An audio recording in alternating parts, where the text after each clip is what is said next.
우리 옆에 분들과 인사하겠습니다. 말씀에 큰 은혜 받으세요.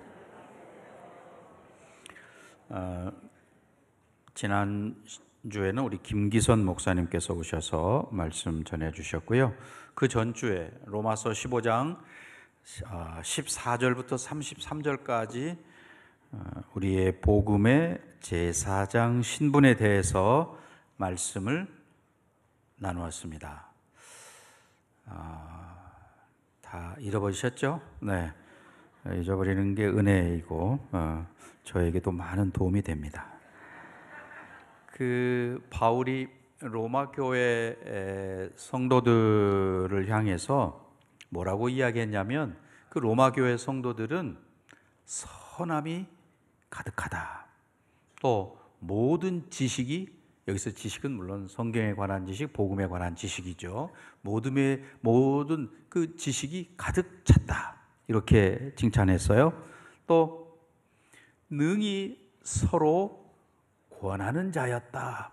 이렇게 칭찬을 했습니다. 그거면 됐지. 그런데 바울은 그러기 때문에 나는 더 로마서를 쓴다. 좀 역설적인 표현이죠. 잘하고 있고 잘 알고 있는데 그렇기 때문에 나는 로마서를 여러분에게 씁니다.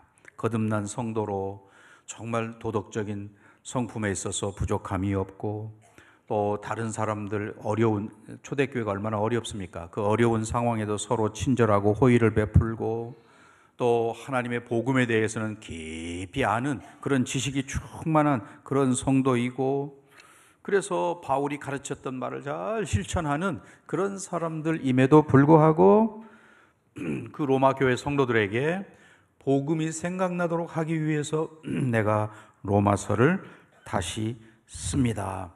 이렇게 이야기하는 거죠. 그러니까 사실 우리는 계속해서 복음에 대해서 집중적으로 들어야 한다라고 하는 것을 알 수 있겠고요.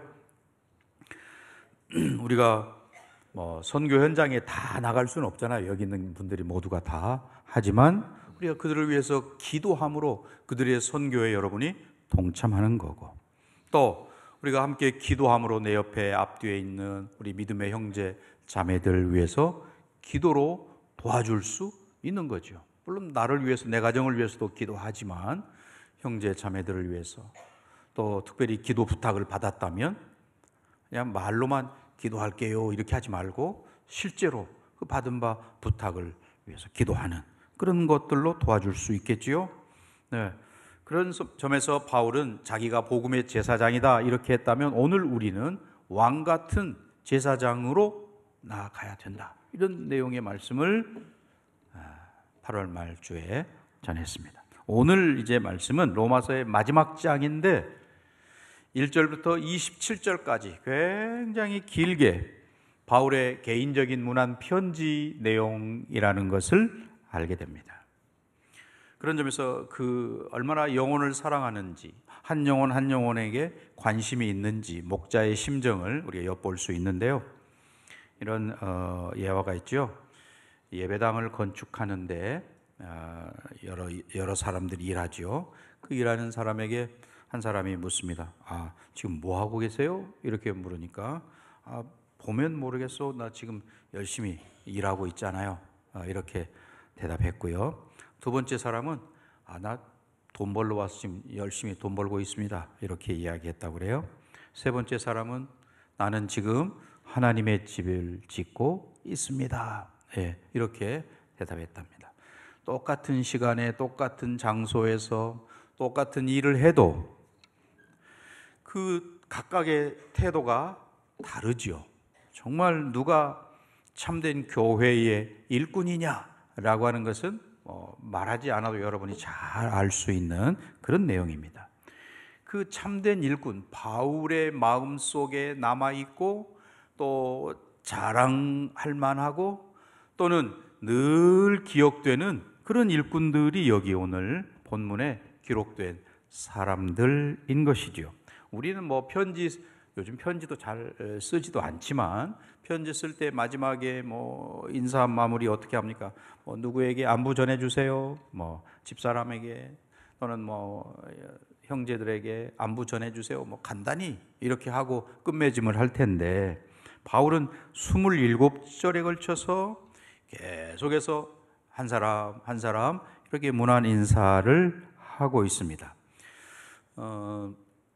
바울의 이런 모습 속에 26명의 사람들의 개인 이름이 등장하고 그 중에는 9명의 여성들의 이름도 나오고 또 두 가족들에 대한 언급이 있고 그리고 세 개 그 가정교회에 대한 그런 문안 인사가 쭉 나오고 있습니다. 제일 먼저 등장 1절 말씀에 누가 나옵니까? 1절 내가 겐그리아 교회의 일꾼으로 있는 우리 자매 누굽니까?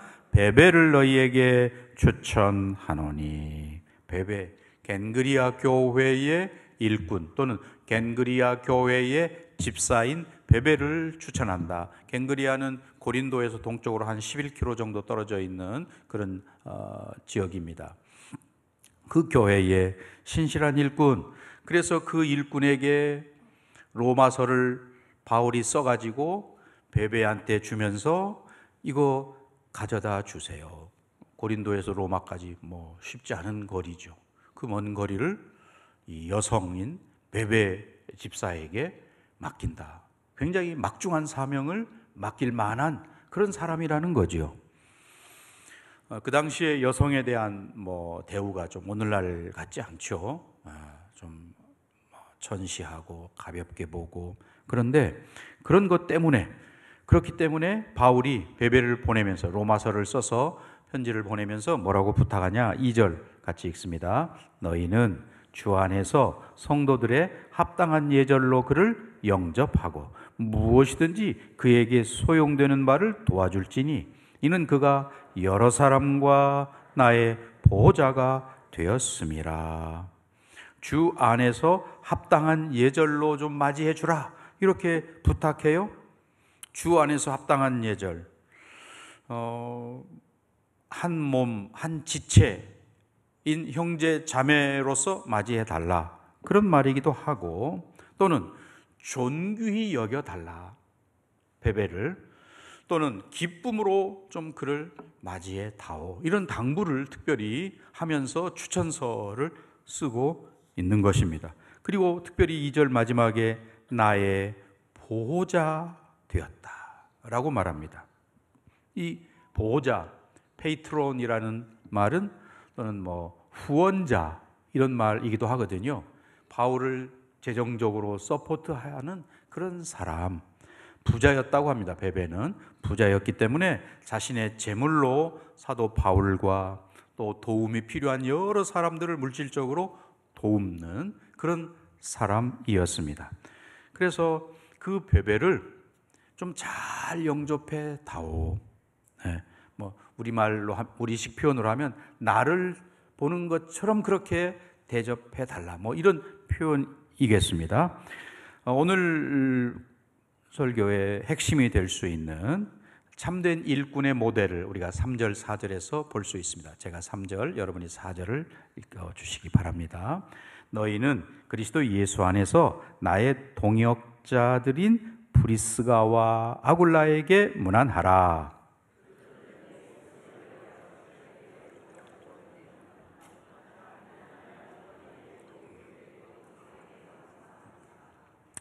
아굴라, 독수리라는 이름의 뜻을 가지고 있다고 그래요.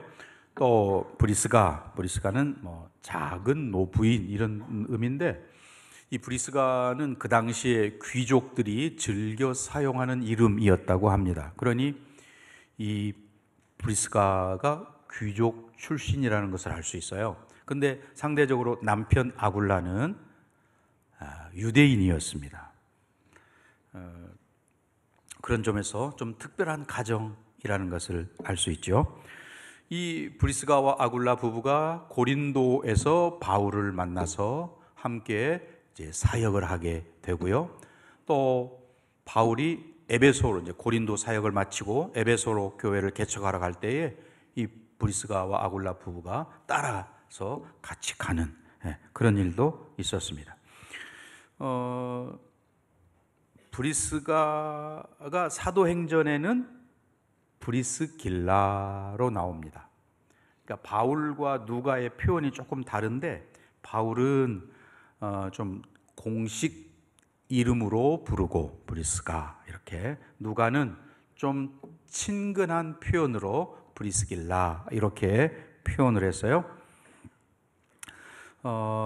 바울이 실루아노 이렇게 공식적으로 표현했다면 누가는 실라 이렇게 좀 친근하게 표현하죠.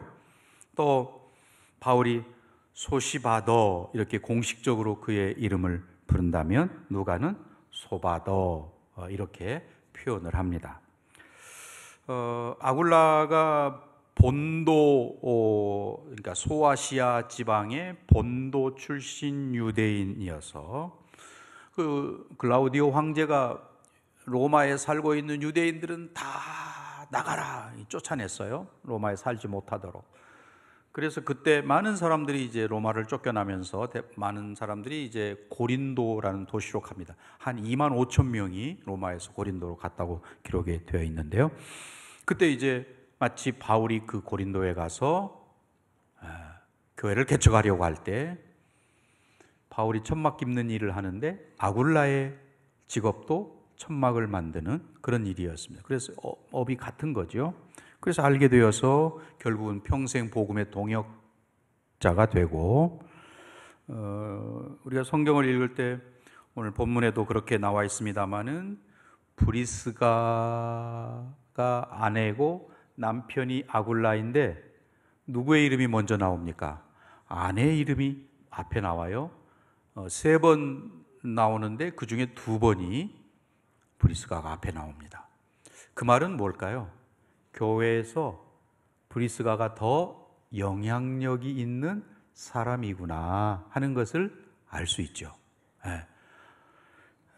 그런데 남편보다 아마 좀 더 적극적이고 활동적이고 교회 일을 많이 하는 그런 사람이었을 거예요. 바울이 고린도에서 사역을 마치고 에베소로 가려고 할 때에 브리스가와 아굴라 부부도 바울을 따라서 에베소로 같이 갑니다. 거기서 개척하는 일을 돕는 거죠.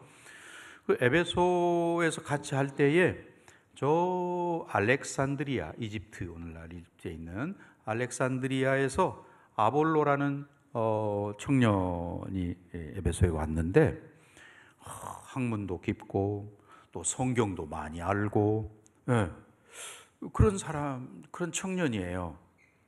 근데 그 청년의 이야기를 회당에 가서 가만히 듣던 브리스가와 아굴라가 저 청년이 성경을 많이 알긴 하는데 요한의 세례만 알고 예수님과 성령의 사역과 이런 영적인 일에는 좀 부족하구나, 모자라구나 하는 것을 알게 됐습니다.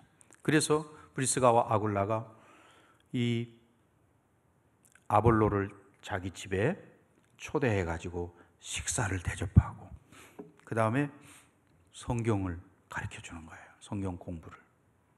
그래서 그 아볼로가 예수가 그리스도시구나 라고 하는 사실을 깨닫고 영적인 눈이 뜨여진 거죠. 그래서 이제 그의 사역이 더 정말 능력 있게 전개되는 것을 알 수 있습니다. 그러니까 이 브리스가와 아굴라라는 사람은 그냥 바울 뒤만 졸졸졸 따라다니는 그런 사람이 아니고 성경에 능한 성경 선생, 평신도 성경 선생이었던 거죠. 우리도 제자 비전 선언문에 성령의 열매 맺는 그리스도의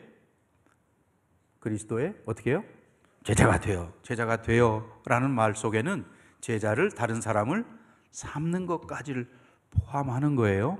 여러분들이 다 제자가 되고 제자를 삼을 수 있는 그런 능력 있는 성도들이 되어, 이 브리스가와 아굴라 부부처럼 말이죠. 다른 사람에게 복음을 전하고 예수 그리스도를 전하고 십자가의 도를 전할 수 있는 그런 사람이 되어야 하는 거죠. 그래서 정말 여기 보면 그렇게 동역자로서 그들을 도왔고, 또 아까 여러분이 4절을 읽었는데 4절에 보면 내 목숨을 위하여 자기들의 목까지도 내놓았다. 목숨을 다해서 지켜주고 보호해주고 했다. 또 나뿐 아니라 이방인의 모든 교회도 그들에게 감사하느니라. 성경을 가르치고 또 하나님의 사역에 헌신한 그들 때문에 모든 교회가 감사한다라고 하는 것이죠. 자, 어떻게 이런 삶을 브리스가와 아굴라가 살 수 있었을까? 설명이 되어 있지 않지만 우리가 알 수 있는 그런 단초, 실마리가 있다면 5절 처음에 나와 있습니다.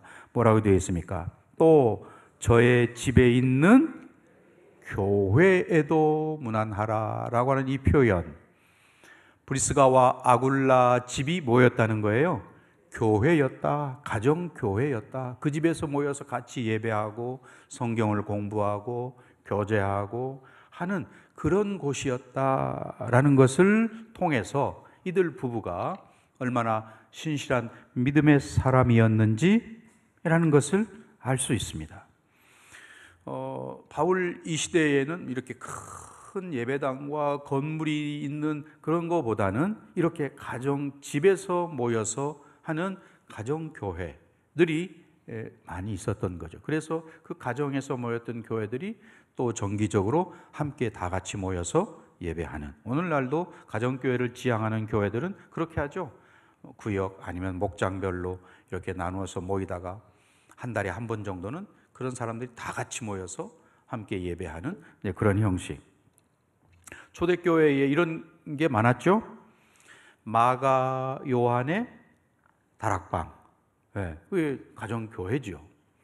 또는 빌립보에 있었던 자주장사 루디아의 집, 그 집에서 모여서 예배했죠. 가정교회였습니다.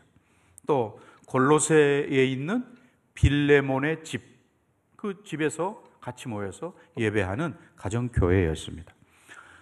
라오디게아에 있는 룸바의 집, 또 역시 함께 모여 예배했던 가정교회였습니다. 성경에 이런 예수의 이름으로 모여서 같이 예배하고 하는 교회들이 있었다라고 할 때에 그 말은 브리스가와 아굴라가 자기 집을 개방한 거예요? 안 한 거예요? 개방한 거죠. 오늘날 우리 좀 신방도 잘 안 받으려고 하시잖아요. 왜? 집 개방을 해야 되니까. 또 손님 맞으려면 뭐 청소도 좀 해야 되고 뭐 손님 대접도 해야 되고 여러 가지 불편하니까 그냥 교회에서 모이자. 교회에서 모여서 이렇게 하는, 아예 목장 모임도 잘 개방을 안 하려고 하는 그런 추세인데, 여기 오늘 브리스가와 아굴라의 부부는 그러지 않았습니다. 아굴라의 직업이 아까 뭐였다고 그랬죠? 천막을 깁는 일이라고 말씀을 드렸습니다. 그러면 뭐 그렇게 넉넉한 삶은 아닌 것이 틀림없습니다. 그렇지만 자기의 집을 개방해서 함께 예배하도록 이렇게 했다.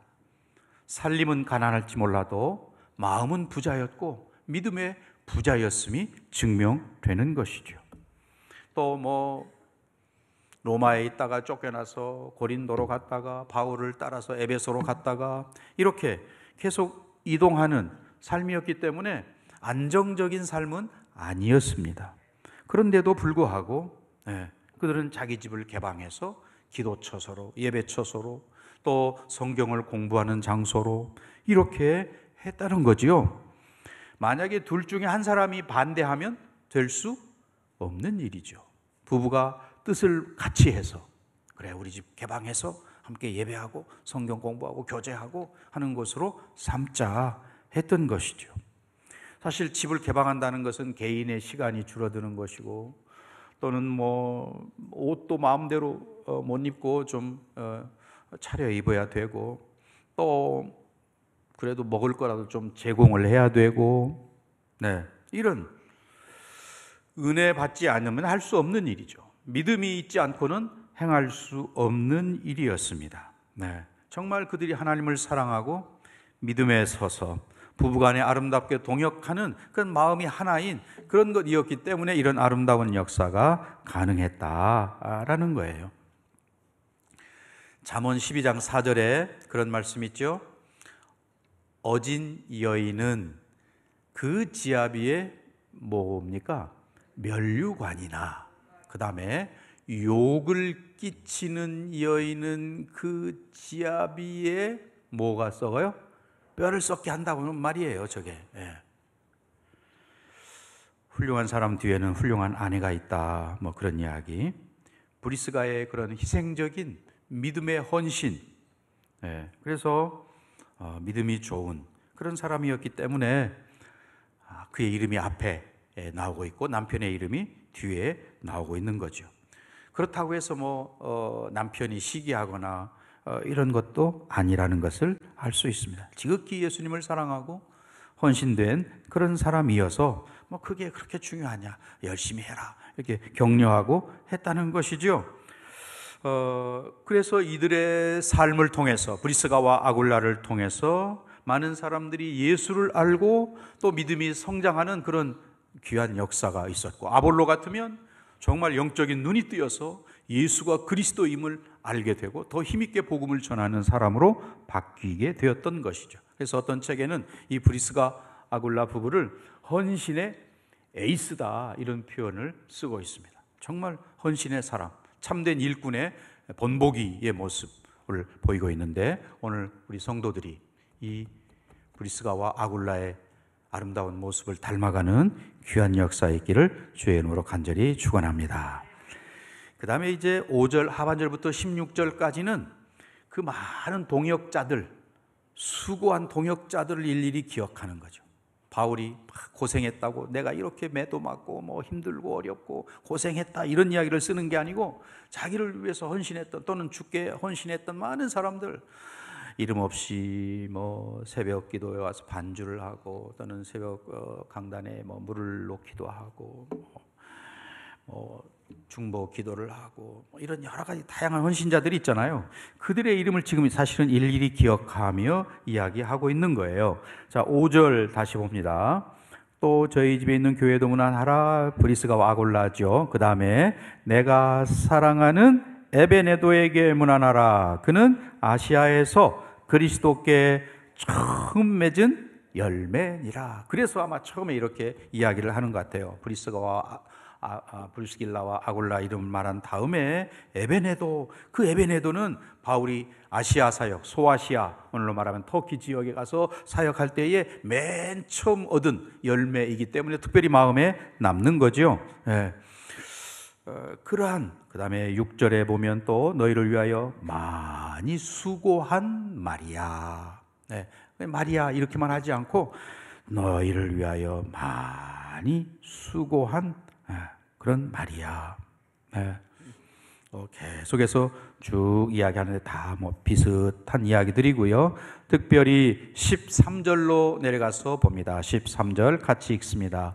주 안에서 택하심을 입은 누굽니까? 루포와 그의 어머니에게 문안하라. 그의 어머니는 곧 내 어머니다.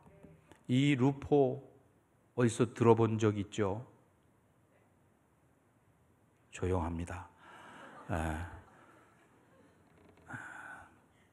예수님 십자가에 달려 돌아가실 때 그 십자가를 지고 가시다가 무거워서 힘들어할 때 대신 지고 간 사람이 누구죠? 구레네 시몬. 그리고 그 구레네 시몬의 아들이 누구일까요? 루포. 여기 나오는 루포입니다. 그러니까 그 루포의 어머니는 누구예요? 구레네 시몬의 아내가 되는 거죠. 근데 그가 바울의 어머니 같은 존재라고 이야기를 합니다. 아마 루포는 아버지의 그 아름다운 헌신과 희생, 예수님을 대신해서 십자가 지셨던 그거 잊지 못할 거예요. 마치 오병이어를 주님께 드렸던 어린아이가 평생 주님의 그 놀라운 역사와 기적의 현장에서 경험했던 그 일을 잊지 못하는 것처럼 루포도 그리했을 줄 압니다. 네, 그 어머니의 사랑을 기억하고 감사한다라는 거고요. 그 다음에 14절 제가 읽고 여러분이 15절을 읽습니다. 아순그리도와 블레곤과 허메와 바드로바와 허마와 및 그들과 함께 있는 형제들에게 문안하라.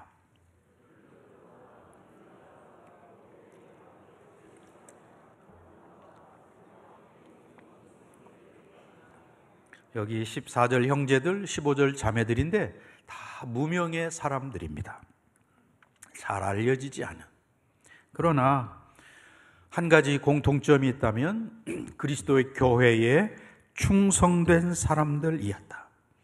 다른 말로 하면 하나님의 생명책에 기록된 사람들이었다. 남이 알아주든 알아주지 않든 충성된 그런 사람들이었다. 하나님 보시기에 매우 귀한 사람들이기 때문에 이렇게 이름 기록해서 남겨놓은 거죠.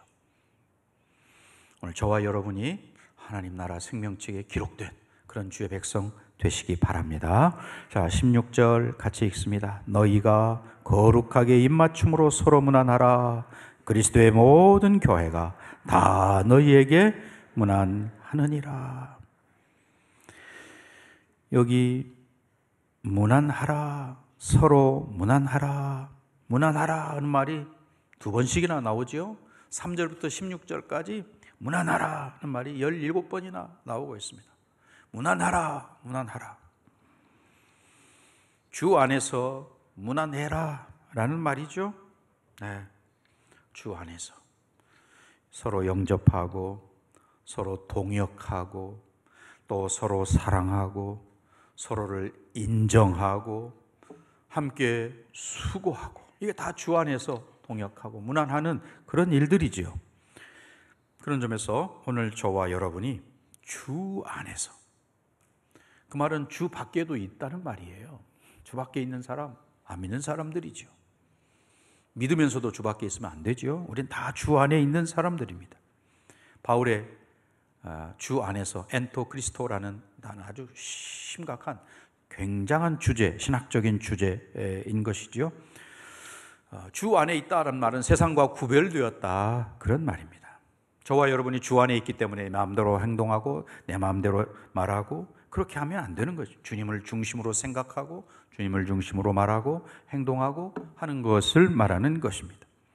그런 점에서 여기 성경에 기록되어 있는 이 모든 사람들의 공통점은 뭐냐? 주님께 충성했고 주 안에 거하는 자들이어서, 그래서 바울은 이들에게 주 안에서 서로 문안하라 이렇게 이야기하는 것입니다. 그리고 문안하라라는 이 말 속에는 서로 동역자들로서 아끼고 귀히 여겨라 그런 말이죠. 오늘 저와 여러분이 이런 동역하는, 귀하게 여기고 아끼는 그런 성도 다 되시기를 바랍니다.